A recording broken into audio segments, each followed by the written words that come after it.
Occult Confessions is brought to you commercial-free through the generous support of our patrons. Visit occultconfessions.com and click on Donate to help keep the history of the occult on the digital airwaves. This is part 2 of our 2-episode series on Prester John. Part 2 is called John de Mandeville.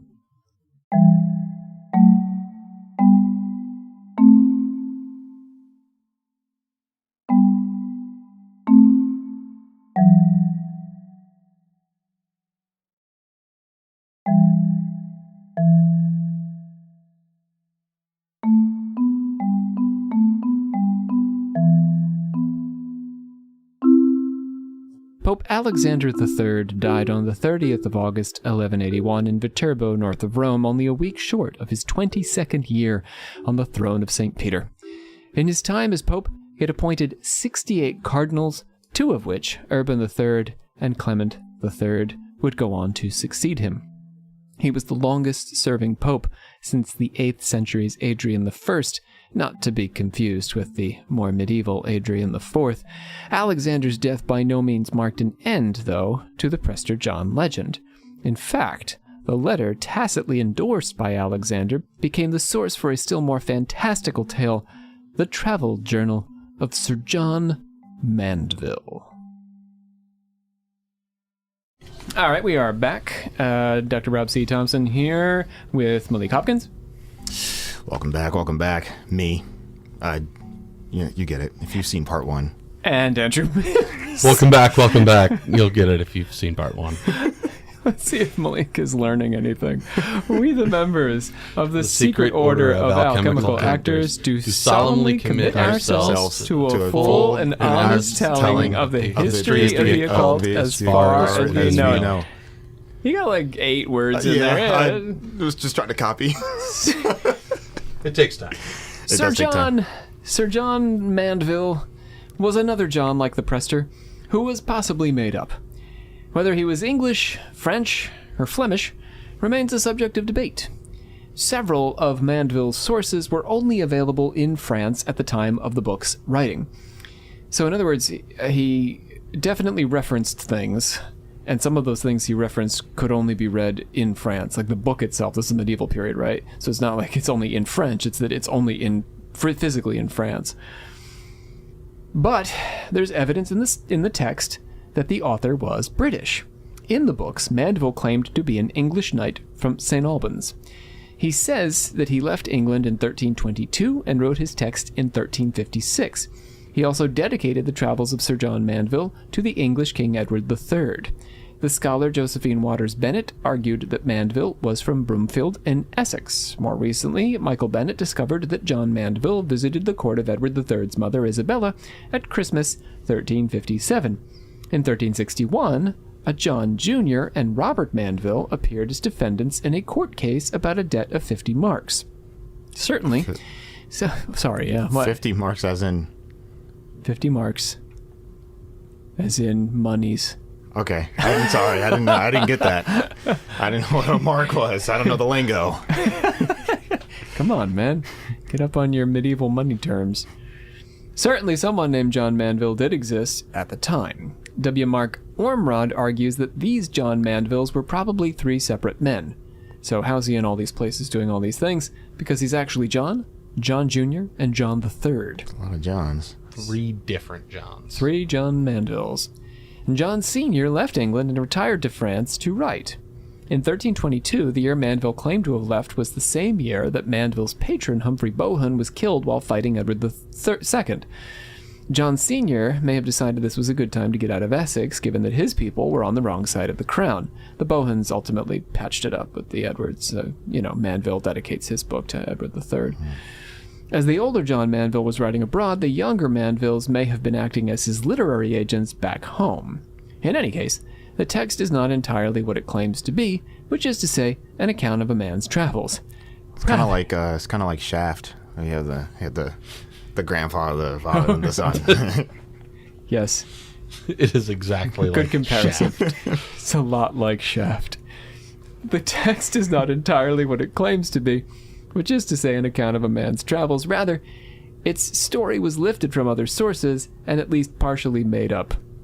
The oldest known manuscript was found in the collection of the 4th Earl of Ashburnham and dates to 1371. You guys have met some of the Earls of Ashburnham, right? Personally, yes. Of course, yes, I We're was up there. to like the 20th Earl of Ashburnham, something like that. Yeah, I had dinner with the 17th. Oh, 2 weeks did ago. you? 2 Yeah. weeks ago. Yeah. A high lucky. tea and a bit of dinner. They wouldn't offer me hospitality. Yeah, they wouldn't offer you the Ashburnhams? I'm so sorry. They wouldn't have dinner with me. Oh, man. But Mims is eating with them all the time. All the time. Constantly. Guess I'm not that guy. You're not an Ashburnham, that's for sure. Given the often bizarre nature of the tale, it's possible that its author never left France, although he described a journey across the known world. Friar Odoric, a Franciscan missionary, traveled to India, Sumatra, Java, and China, and he dictated a travelogue he called the Relatio. Odoric spent almost a decade abroad, 3 of those years in Beijing.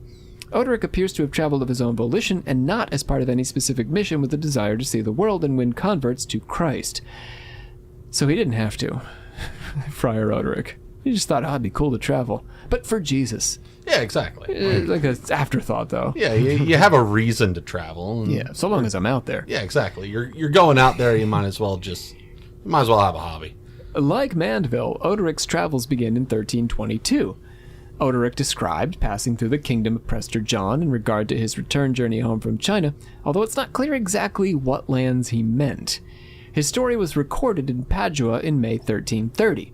Mandeville copied many of Odoric's eyewitness reports into his own travels, sometimes confusing Odoric's terms, so he didn't seem to fully understand what Odoric was talking about. At least he was copying him, yeah. It's like, when you use ChatGPT to do your homework and you don't check it, right, Malik? You don't go back and check. Yeah, always double check your work, people. Always double check the computer's work.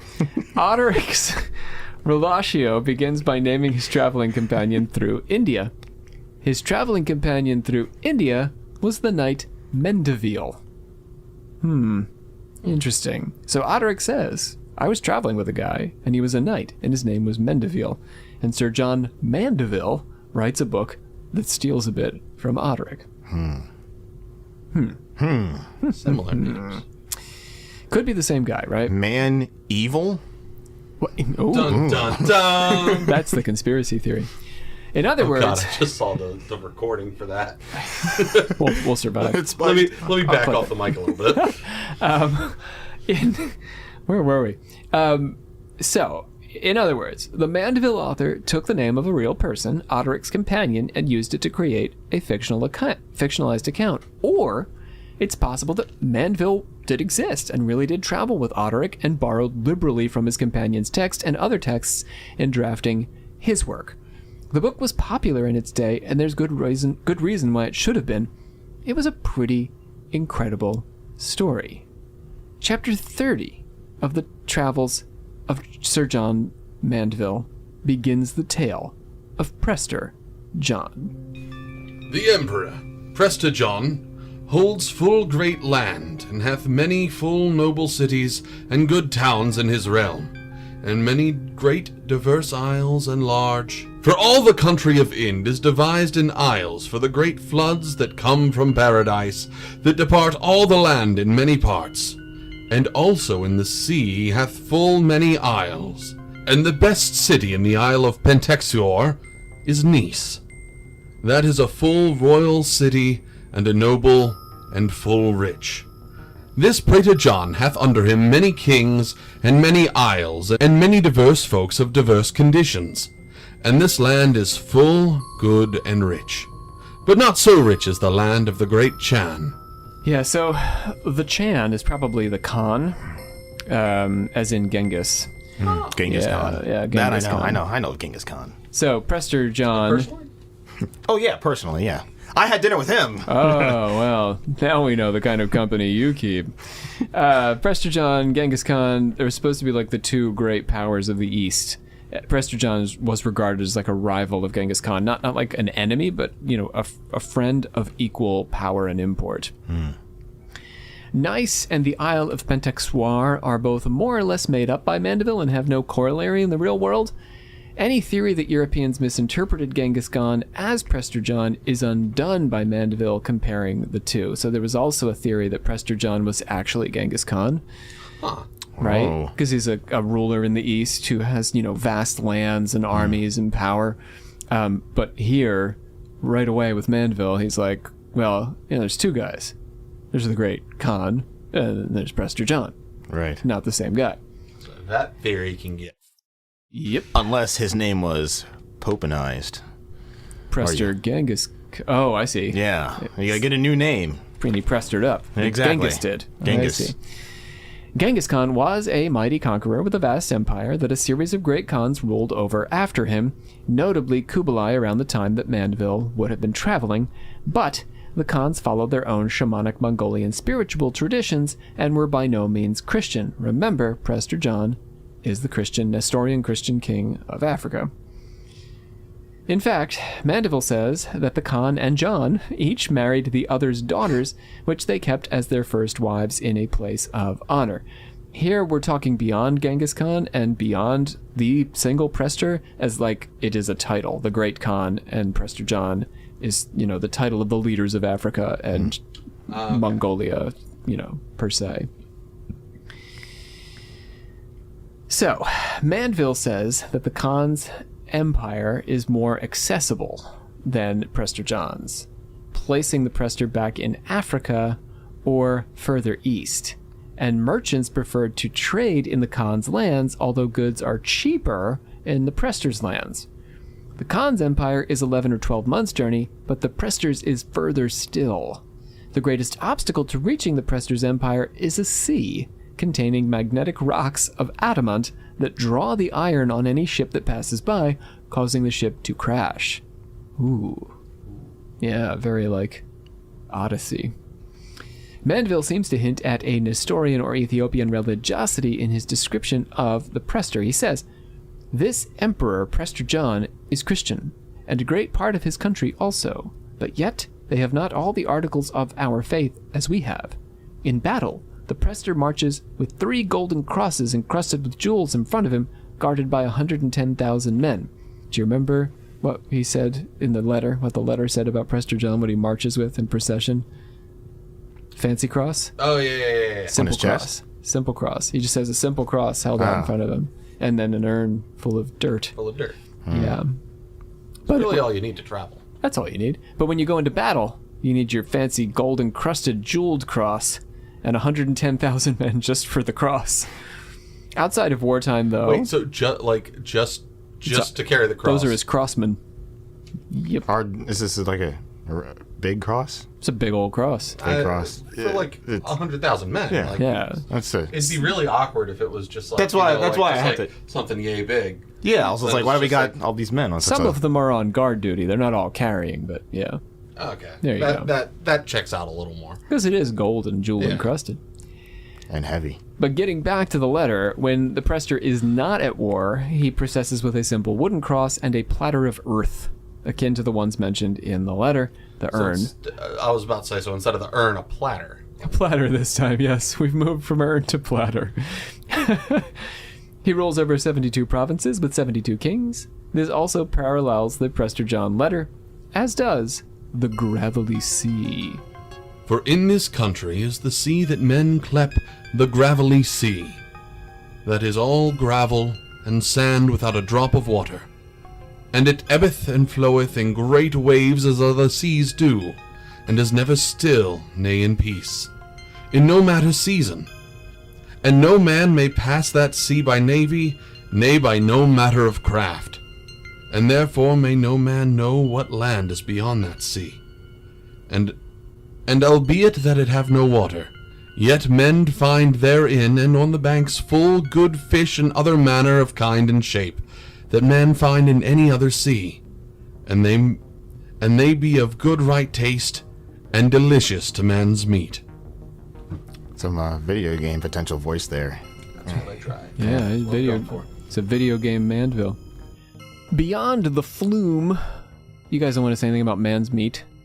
Oh no, I wanted to, but I'm stopping myself for the sake of good taste. It is good taste and delicious to man's meat, though. I mean, at that point, I forgot it was said because of all the intermission we had. That's true. Here we are. Beyond the flume or channel of this sea is a grove of trees that only exists by daylight. When the sun rises, the trees sprout and grow. In a day, they bear fruit, which cannot be eaten because it is fairy fruit. And then as the sun sets, the trees vanish back into the earth. This sounds a little bit like the pepper from the letter. Yeah, like just because it is fairy fruit. Yeah. Like that's Duh. yeah, of course. That's what fairy fruit does. In this land of wild men who grunt like pigs rather than speak, and popinjays with 5 toes who speak just fine. Popinjays. They salute travelers, so there's birds that talk to you, but the men can't say a word. They grunt at you. So you're like walking through, and the men are grunting at you, and then the birds are like, "Hey, what's up? Hey, hi guys. How's it going?" Oh, wow, look, a human. All right. The Prester's principal palace is in Susa. It is encrusted with jewels, ivory, and sardonyx, which I think is a sardonic onyx. I don't know what sardonyx is. Is that? It sounds like a gem. It's sarcastic onyx. I think that's the name of a metal electronic crossover group. Sardonyx? I'm pretty sure that's the name. They do house music, but with a metal vibe? Yeah. They're pretty damn cool. Okay. Look them up, guys. And courtiers eat off jewel-encrusted tables.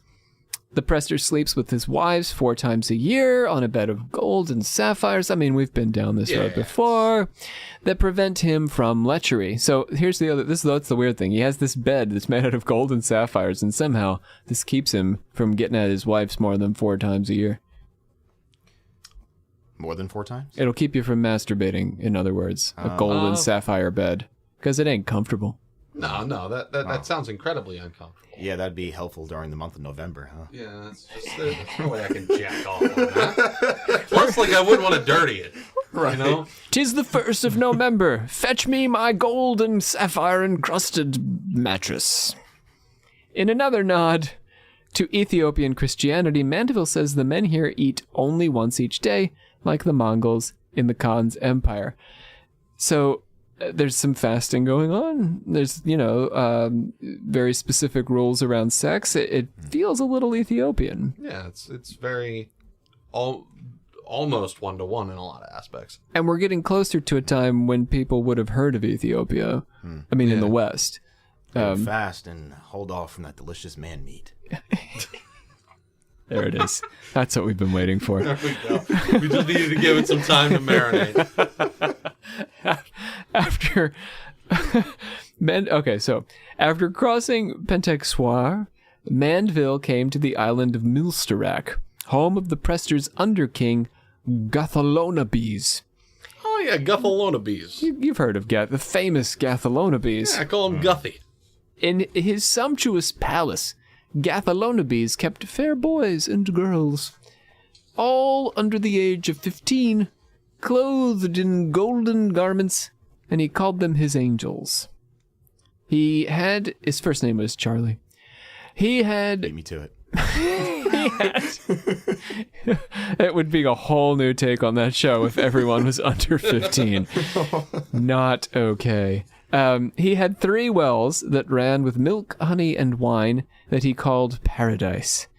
When knights visited Gathalonabes, they would use Gathalonabes would use his paradise to entice them. And then he would make them drink of certain drink, whereof anon they should be drunk. And then would them think greater delight than they had before. And then he would say to them, that if they would die for him, and for his love, that after their deaths they should come to his paradise, and they should be of the age of those damsels, and they should play with them, and yet be maidens.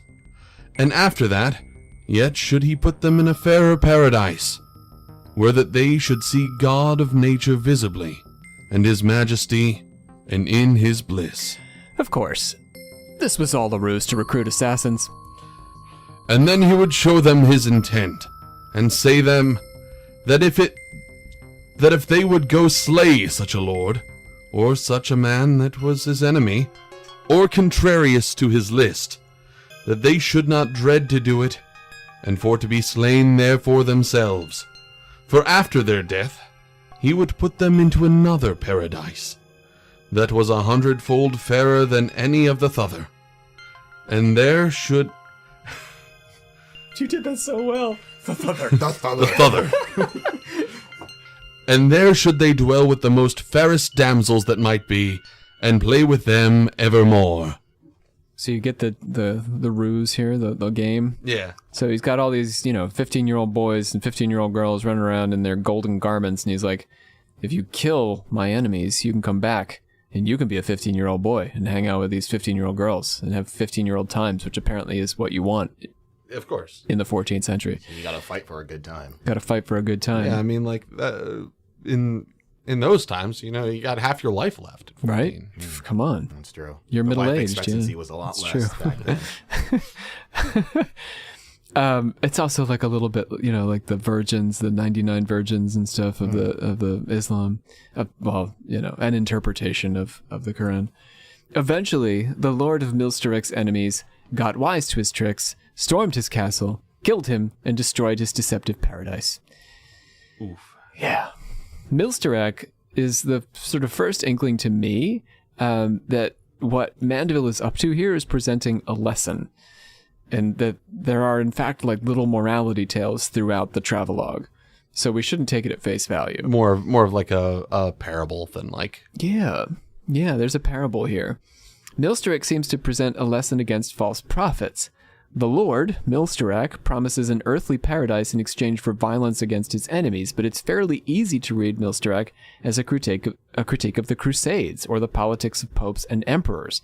Don't worry about earthly things, worry about heavenly things.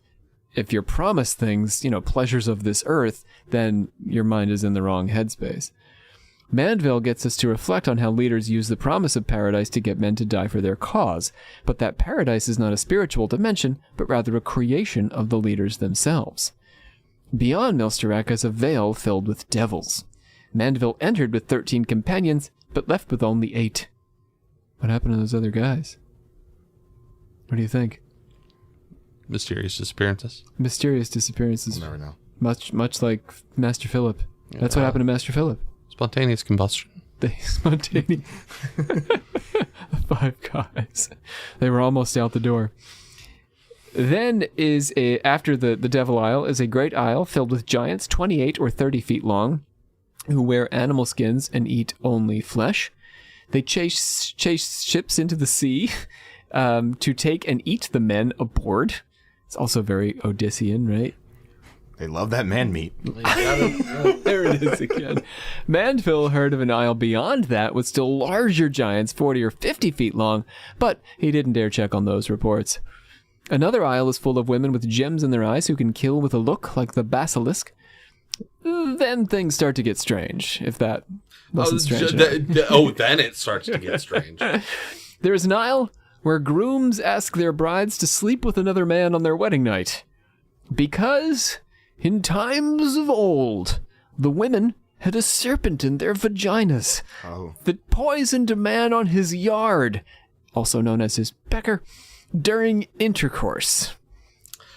I have a couple concerns about that. Go Yeah, on. that's one of diseases. First off, if you're calling it a yard, that's wishful thinking. Like It's a medieval yard. It was much smaller. Okay, that checks out. I'm curious about the vagina snakes, but like I don't know what kind of questions to ask. So what prevents ahead. the snake from biting the women? Oh, I don't know. That's a good question. I think maybe it's obedient to the woman. So they train these snakes. It's her vagina snake. Yeah. Okay. Yeah. And then what happens to the dudes who sleep with the brides to be beforehand? Like, does their yard just get bitten by the snake? I believe the and then logic. pulled Yeah, out, the and then- logic breaks down there, Mims. I think you're right. Yeah. Yeah. It feels like so. Yeah. The idea is that these women have dangerous vaginas, so they let another man sleep with their wives on the night of their wedding. The only way this works out, I mean, getting back to like some kind of Marxism or something, is that like the poor men, the servants, have to do this.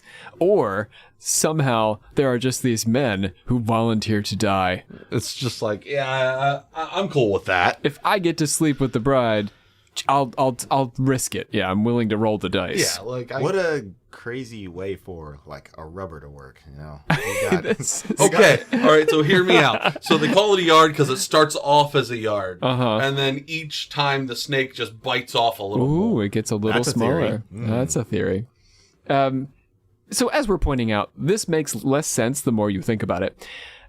There's another island that features women who mourn when their children are born and celebrate when their children die. Whoa. Excuse me? That's backwards. Well, tell us more about it, Mandeville. And the cause why that they weep, when their children be born for this. For when they come into this world, they come to labor, sorrow, and heaviness. And why they make joy and gladness at their dying is because that, as they say, then they go to paradise, where the rivers run with milk and honey, where that men see them in joy and in abundance of goods, without sorrow and labor. Yeah, not so bad when you think about it that way. It's another morality tale, really, or parable. They mourn when their children come into the world because their lives are going to be hard. That makes sense. They Yeah, that- celebrate they're going to heaven. Yeah, no, that checks out. On another isle, men marry their sisters and daughters and live in great communes where they engage in polyamorous relationships. Wait, but if they mourn for why do they just not have kids? It's a bit nihilistic, isn't it? Too much. Too far. Too far. Right, no, sorry. Because then if they didn't have kids, then the kids wouldn't get to die, which is a good thing. Yeah, but if if they just want them to die, what's the point of having them? On another isle, men marry their sisters and daughters and live in great communes where they engage in polyamorous relationships. The women choose which man they want to be the father of their child when they become pregnant, and I'm sure many of the ills of medieval society are remedied in that way. So there's no primogeniture, all that's just thrown out the window. Yeah. Complex, these hippie communes in the 14th century. In this country live cockadrills, serpents that swallow men whole. The mention of the cockadrills then sets Mandeville off naming the animals in the Prester's country, much as the letter writer did. Remember, the letter had all those strange the animals? list of animals, including ones that don't exist. Here, there be Gerfonts, which... Oh, shit, there's Gerfonts? I think that may be, like he intends to say griffins. No, I love me some Gerfonts, man. There are also goat-sized camels, or chameleons. He calls them cameles, C-A-M-L-E-S. So we don't know if they're goat-sized camels or if they're chameleons. Could be either one. I mean, both are interesting. They're goat-sized either way. So either Yeah. have a camel that's smaller or a chameleon that's enormous. Yeah, like, I would prefer to see the latter, but I'd be interested to see the first one. These creatures, by the way, don't need water and can change color at will. There are swine as big as oxen, white lions, and loweronks, also called odenthos. Oh, they got some fucking loweronks in this shit? Odenthos, man. They have black heads, 3 sharp horns, and a slender body. There are also mice that are as big as dogs. Well, I've got the black head and the slender body. There you go. Maybe you're a I just need loweronk. horns. Yeah, maybe. Have you ever met a mouse as big as a dog, though? I have not. Well, then you might not be a loweronk. Oh man. There goes all my dreams. It's okay, we can... Being My an exotic fantasies. creature in a medieval tale. Continuing through the Prester's kingdom, next is a curious island, the Isle of Bragman, full of people who are righteous and loved by God, but apparently do not follow any religion. And God allows them all to live to old age rather than die of sickness because God is so pleased with them. When Alexander the Great thought to conquer them, they sent a messenger to explain to him that they were simple people, with nothing to steal, who did not even array the body. For man should not devise nor ask greater beauty than God hath ordained man to be at his birth. By array the body, they mean there's no jewelry or makeup or anything. Very Enochian, right? The devils, the angels who fell taught men to wear jewelry and makeup. And so they had neither jewelry nor fancy women for the taking. When Alexander read the letter, he decided to just let him be. This may be a reinterpretation of what Alexander did at the Ganges. There, his army, exhausted from campaigning through India, refused to cross the river, sparing the Nanda and Gangari Dai empires with their mighty war elephants. It's interesting that the medieval Christian Mandeville could imagine a place that did not have Christ, but still was loved by God, right? It's just like those. They were just like you know when like you just like have like something that you like even though it makes no sense. Yes. That's kind of what this is for God. It's just like I don't know why, but you know, they're cool. Those guys are all right. Yeah. Those Brahmin dudes, probably Indian Brahmins. That's the guess about what Brahman really is, the Isle of Brahman. Next comes Oxydrate, or Oxydrate, which Alexander did invade, but here again the people were so virtuous that he would not war with them, but rather ask them what he could do for them. So he invaded their country. Just you get invaded, and it's just like, yeah. So, y'all need anything? Yeah, because some snacks. Like he rides on in, he's got all his weapons. You know, he's screaming and throwing stuff, and then Build just some roads. The guys are like reaching out their hand to shake his hand and like passing him bread and stuff. Oh man. Sorry about all this. What can I do for you? They asked him if he could make them immortal, which of course he could not, because he was mortal like them. But they seemed to anticipate this answer, because they asked why he made war and sought to conquer the world if he was not a god. Follow them here. An anti-god, maybe. So, they said to him, these people, these good and virtuous people, no matter how much territory you capture, Alexander, you will one day have to leave the world. Quoting here, but as thou wert born naked, right so all naked shall thy body be turned into earth that thou were made of. Wherefore thou shouldst think and impress it in thy mind that nothing is immortal but only God that made all thing. So, he's living his life at war, killing people and stuff, conquering territory, and they're like, well, why? You're going to die. What's the use of all this? And Alexander left Oxydrate with a lot to think about. Yet again, Mandeville says of the people of Oxydrate, for their good faith natural, and for their good intent, I trow fully that God loveth them, and that God take their service to gree, right as he did of Job. For God said by the prophet Hosea, that he had other servants than those that be under Christian law.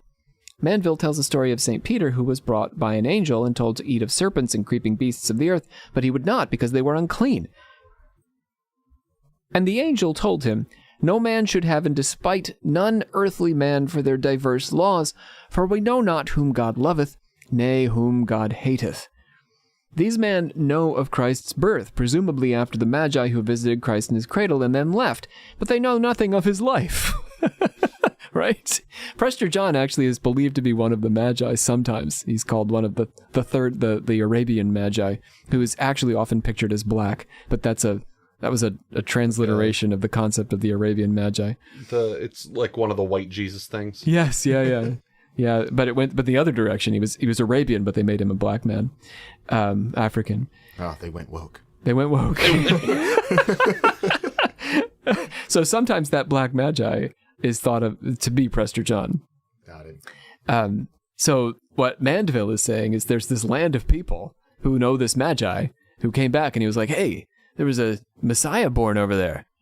They never heard anything else about him. So they're not Christian. There's this Jesus kid that just got born. And that was it, right? Because the Magi left. They didn't hang around. Then comes an island of people covered in hair except for their faces and palms that can swim as well as they walk.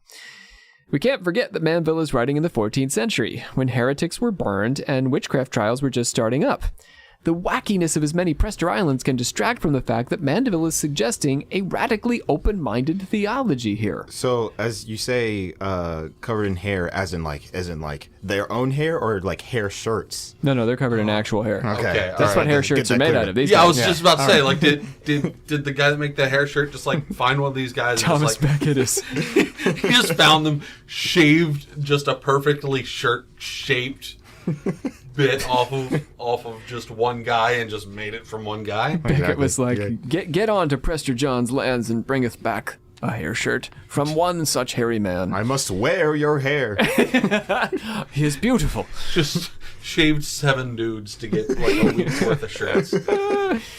But now there's 2 lands, right? Oxydrate and Bragman, where there's a bunch of guys who don't know Christ, who don't have Christianity, but are going to heaven. God loves them. God loves these people. I mean, people are being burned for heretics at this exact same time that Mandeville's writing these things. It shouldn't be lost on us that Mandeville is meant to be an English knight. Pope Gregory the Great first sent missionaries to England out of fear that little Celtic children would be condemned to hell for not knowing Christ. Centuries earlier, right?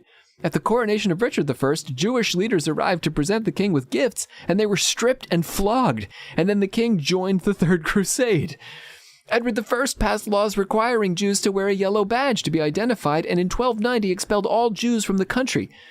These are holy people, right? People committed to their faith, their tradition, just like Mandeville is describing, and yet not treated well in England, where Mandeville is from. It's weird.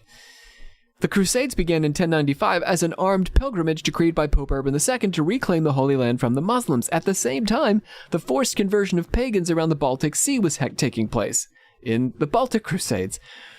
What I'm trying to say here is, medieval Christians were not known for their tolerance of other faiths. But Mandeville is very explicitly tolerating other faiths and saying God loves them. He's kind of sneaking in that message into something that sounds absurd, but like there's that bit of seriousness in there. It's just like, yeah, hey, God loves you. Whatever, man. I mean, sometimes people are misguided. Yeah, exactly. It happens. Mandeville is not necessarily suggesting, by the way, that these righteous islands practice other faiths. I went a little bit too far there. But their spirituality is presented as a kind of natural religion. Mandeville doesn't describe any rituals or practices related to their devotion to God. He only notes that they are devoted to God. If you get the one God, if you get Yahweh, he's basically suggesting the rest of Christianity is optional. You can have a natural righteousness. Yeah, like because at the time it was really just the Catholic Church. Mm-hmm. And that like having centralized religion doesn't sit well with a lot of people. Sure. I'm Christian. I don't like the hierarchy and a lot of the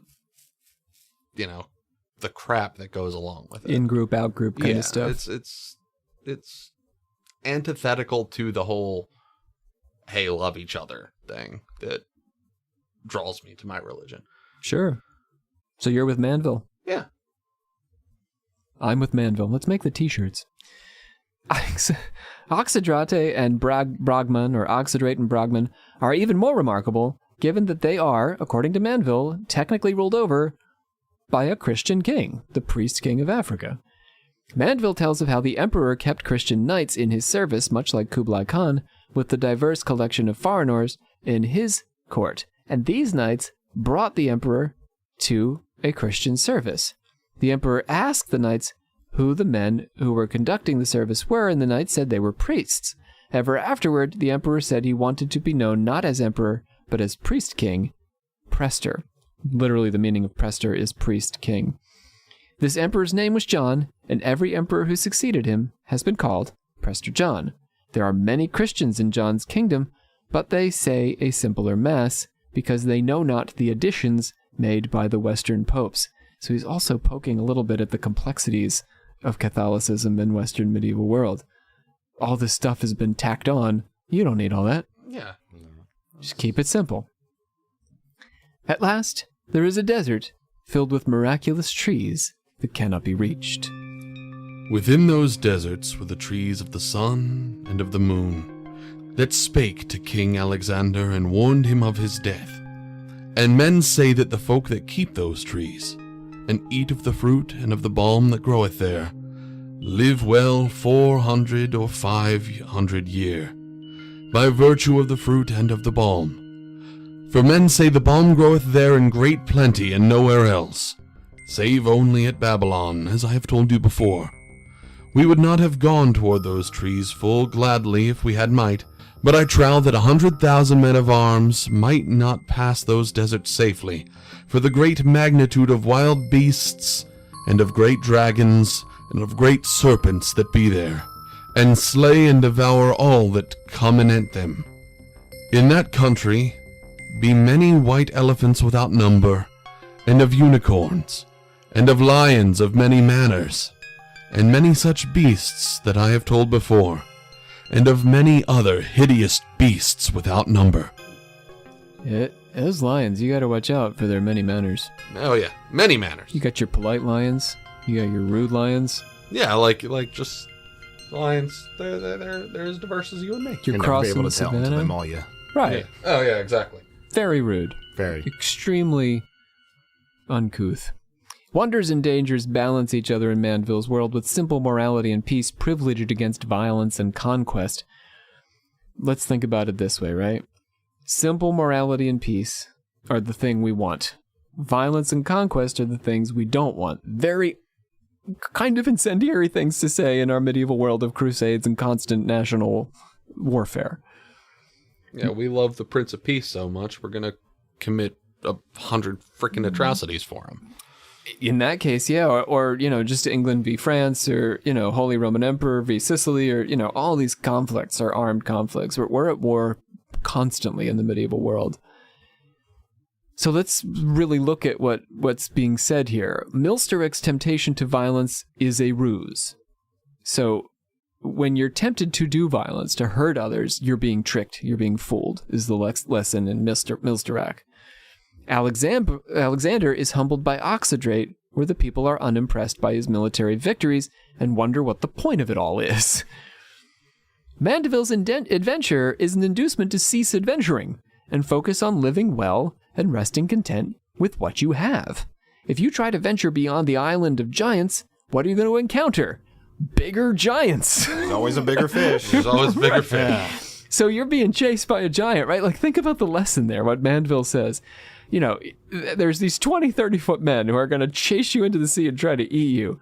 And you could keep going if you want to, but you're only going to find 40 and 50-foot giants. So maybe you should just stop there. Now, which one of those fits closer with the cubit measurement from last episode? I don't know. Well, how would you measure them in cubits? I mean, I know what a cubit is, Okay. but I can't imagine more than one cubit. It's about a cubit. Yeah. So what do you think, the bigger giants are a cubit or the smaller giants? So a cubit is from your elbow to your wrist. Okay. So the L's. So an L in relation to a cubit. Yeah, so it's really just how tall, because there was the big ass giants last time. Mm-hmm. There was X amount of cubits. Right. I don't know where I was going with this. Okay. Too many damn cubits. If you try and eat the magical fruit to live 500 years, you will be attacked by dragons and ill-mannered lions and die in the crossing. That just gives me D&D campaign ideas. It should, yeah. Mandeville, I think, is full of good ideas. The lesson of Prester John's kingdom is that worldly pleasures never satisfy, and higher truth and peace comes from accepting what you have where you are. You're going to die. This island is dangerous enough. There's no reason to go out and conquer anybody else. Be content with what you have. So what do we think of Sir John Mandeville and his version of the Prester John legend? I like him. Mandeville isn't as evil as a man as I thought he would be. It's another ruse. It's a reverse. It's reverse psychology. It is. He's anti-evil. He's anti-evil. He's a man to end evil. Exactly. He's a man to end evil. He just wants peace. He doesn't want I like the philosophy of, just appreciate what you have. It's not, we don't have to go we don't need this is the guy that's no, violence is not the answer.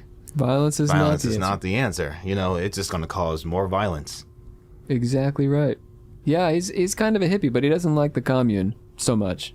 So is he so is this guy a pacifist, or is He's he pretty pacifist, I think. Yeah, I think ultimately that's the conclusion. Mims, final thoughts on Sir Mandeville? A lot of his subtextual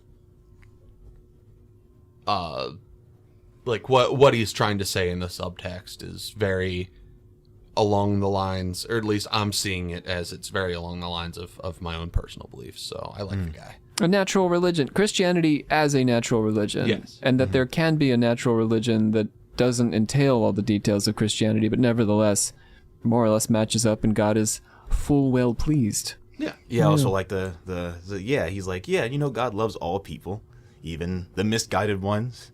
Well, if you're good. If you're good. Yeah. I mean, no, like as in misguided, as in like, other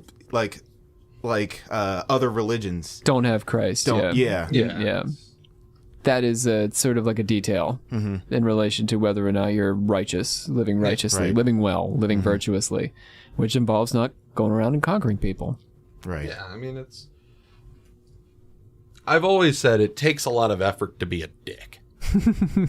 And More effort than to not, right? Exactly. And like, if you're going around conquering people, that's a lot of effort, and that's a lot of being a dick. Yeah. Exactly. Like, don't do that, maybe. Interesting take here on Alexander the Great.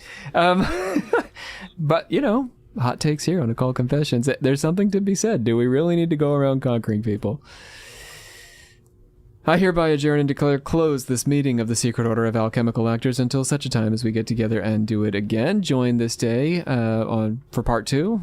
I've been joined for the entirety of this day from noon on by Malik Hopkins. Thanks for having me, Reverend Dr. Robert C. Thompson.